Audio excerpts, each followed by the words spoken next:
नमस्कार। आज की कहानी है जंगल का अभिशाप। बहुत समय पहले घने पहाड़ों और विशाल पेड़ों से घिरा एक रहस्यमयी जंगल था, जिसे लोग काला वन के नाम से जानते थे। दिन में भी वहां अजीब सी खामोशी रहती थी। पक्षियों की आवाजें अचानक बंद हो जाती और हवा भी जैसे डरते डरते बहती थी। गांव के बुजुर्ग हमेशा चेतावनी देते थे कि सूर्यास्त के बाद उस जंगल में कदम मत रखना, क्योंकि वहां एक भयानक अभिशाप छिपा हुआ है। गांव में रहने वाला 25 वर्षीय अर्जुन बहादुर और जिज्ञासु युवक था। उसे भूत प्रेत की कहानियों पर विश्वास नहीं था। वह कहता था, डर सिर्फ इंसान के मन में होता है। एक दिन शहर से आए 4 दोस्त रोहन, विवेक, सीमा और नेहा जंगल की सैर करने पहुंचे। अर्जुन ने उन्हें जंगल की सुंदरता दिखाने का फैसला किया। गांव वालों ने लाख समझाया, लेकिन किसी ने उनकी बात नहीं मानी। कोई भी बात मानने के लिए यहां पर तैयार नहीं था। शाम ढलने लगी। जैसे ही वे जंगल के भीतर पहुंचे, आसमान पर काले बादल छा गए। अचानक चारों ओर अजीब फुसफुसाहट सुनाई देने लगी। पेड़ों की शाखाएं बिना हवा के हिल रही थी। नेहा डर कर बोली, मुझे अच्छा नहीं लग रहा, चलो वापस चलते हैं। लेकिन तभी उन्हें एक टूटा हुआ पत्थर का मंदिर दिखाई दिया। मंदिर के सामने एक काला पत्थर रखा था, जिस पर लाल अक्षरों में लिखा था, जो इस पत्थर को छुएगा वह जंगल के अभिशाप का हिस्सा बन जाएगा। रोहन हंस पड़ा। यह सब लोगों को डराने के लिए लिखा है।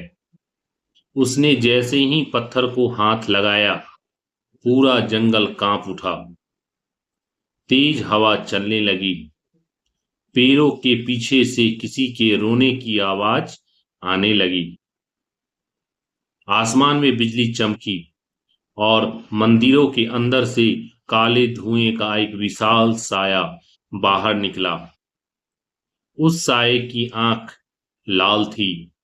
उसकी आवाज गूंजी, 100 वर्षों बाद किसी ने मेरी नींद तोड़ी है। अब तुम सब यही रहोगे। सभी डर कर भागने लगे, लेकिन रास्ता बदल चुका था। जिस दिशा में वे दौड़ते, फिर उसी मंदिर के सामने पहुंच जाते।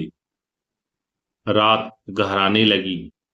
जंगल का हर पेड़ जैसे जीवित हो गया था। बेलें उनके पैरों को पकड़ने लगी। दूर दूर तक इंसानी चीखें सुनाई दे रही थी। चलते चलते उन्हें एक बूढ़ा साधु मिला। उसकी लंबी सफेद दाढ़ी थी और हाथ में जलता हुआ दीपक। साधु ने कहा, तुम लोगों ने जंगल के रक्षक की आत्मा को जगा दिया है। वर्षों पहले लालच में आकर कुछ लोगों ने इस जंगल को जलाने की कोशिश की थी। तब एक तांत्रिक ने जंगल की रक्षा के लिए अपनी जान दे दी। उसकी आत्मा अब अभिशाप बन चुकी है।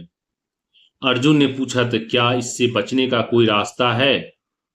साधु बोला, है, लेकिन बहुत ही कठिन है।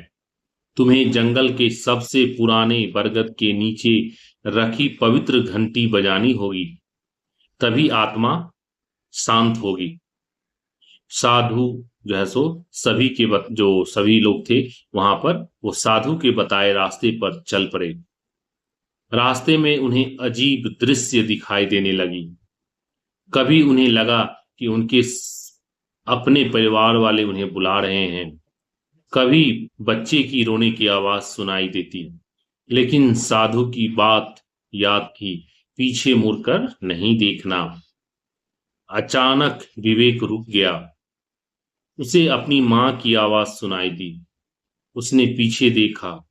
अगले ही पल काला धुआं उसे घेरने लगा।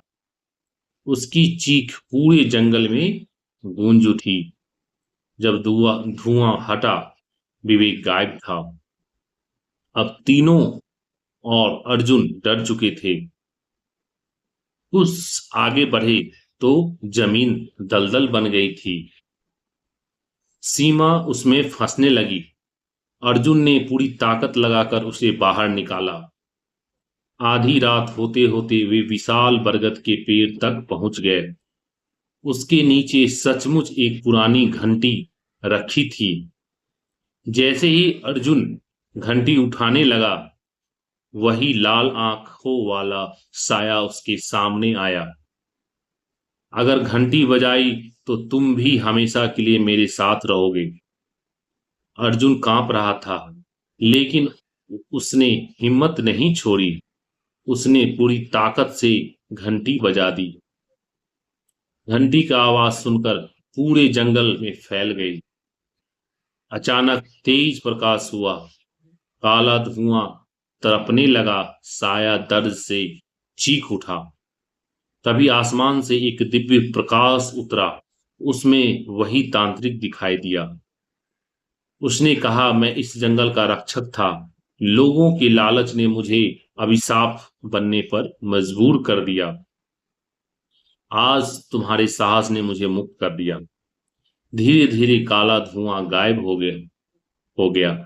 पेड़ शांत हो गए। हवा फिर से सामान्य हो गई। लेकिन तभी अर्जुन ने देखा कि रोहन कहीं दिखाई नहीं दे रहा था। दूर एक पेड़ के पीछे उसकी परछाई खड़ी थी। अर्जुन दौड़कर वहां पहुंचा, लेकिन वहां कोई नहीं था। सिर्फ एक धीमी आवाज आई, अभिशाप कभी पूरी तरह खत्म नहीं होता। अर्जुन जो है सो सुबह होने पर सीमा और नेहा किसी तरह जंगल से बाहर निकल आए। गांव वालों ने उन्हें देखकर राहत की सांस ली। उन्होंने पूरी घटना जो है बताई, लेकिन किसी को रोहन और विवेक का पता नहीं चला। कुछ दिन बाद गांव के कुछ लकड़हारे उसी जंगल के पास गए। उन्होंने रात में जो दो परछाई थी, उसको पेड़ों के बीच में घूमते देखा। उनमें से एक रोहन जैसा लग रहा था और दूसरा विवेक जैसा। उस दिन के बाद किसी ने काला वन में जाने की हिम्मत नहीं की। आज भी कहा जाता है कि अमावस्या की रात यदि कोई उस जंगल के पास जाए तो घंटी की धीमी आवाज सुनाई देती है। कभी कभी लाल आंखों वाला साया पेड़ों के बीच दिखाई देता है। जो लोग उस आवाज का पीछा करते हैं वे फिर कभी वापस नहीं लौटते। गांव के बुजुर्ग आज भी बच्चों से कहते हैं, प्रकृति का सम्मान करो। लालच और घमंड इंसान को उस अंधेरे में ले जाते हैं जहां से लौटना संभव नहीं होता। और इसी कारण उस जंगल को आज भी अभिशप्त जंगल कहा जाता है। उसकी रहस्यमयी खामोशी हर कोई को आने से पहले चेतावनी देती है। कुछ रहस्य हमेशा रहस्य ही रहने चाहिए। तो आपको ये कहानी कैसी लगी? चैनल को सब्सक्राइब करें, वीडियो को लाइक करें और शेयर करें। धन्यवाद।